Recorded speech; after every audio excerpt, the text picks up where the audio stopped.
Industrial systems engineering is actually a very diverse field. So anything that has to do with improving a process, like what it is currently, you benchmark it, see what you can do better. All of that can be considered industrial and systems engineering. So they mainly have very different branches. So like I said, I'm in the manufacturing and systems engineering track. There's also the operations research track, the human factors track, and there's also like a human computer interaction and things like that. So these are all different branches of industrial engineering.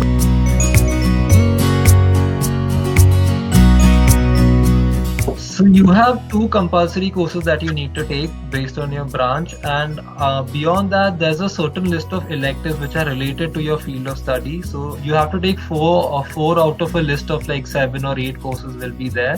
From that, you have to choose any four. So once you're done with these 6 courses, you're free to take any course. The only restriction I am aware of is from the business school, you can only take one course.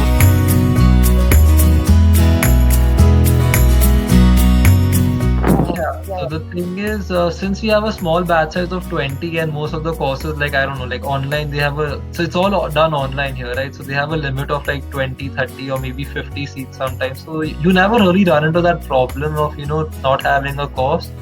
Yeah, there are certain courses, like I took an undergrad course actually. So those are the ones you have problems getting in. But then again, like in the first week, a lot of people do drop courses, they don't like it. So you should keep checking back, or you can just talk to your advisor and just be like, hey, I'm interested, I want to take this course. They'll mostly make an exception.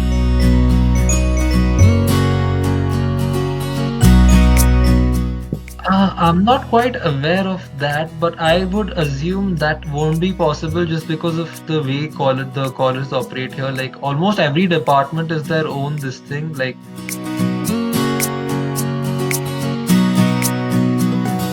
they'll let you take course from whichever department you want.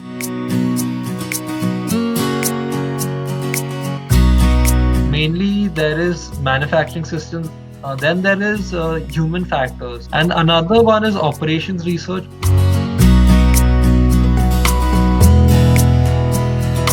There are some subjects which are really easy and there are some subjects which are really hard. So again, this semester I took 4 more subjects.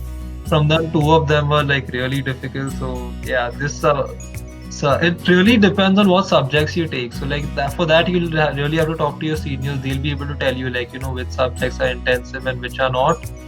As far as projects are concerned, almost all subjects do have project in some form or the other. Like one or two might involve creating a simulation model. Some of them will sort of involve just writing a paper and doing a literature survey and things like that.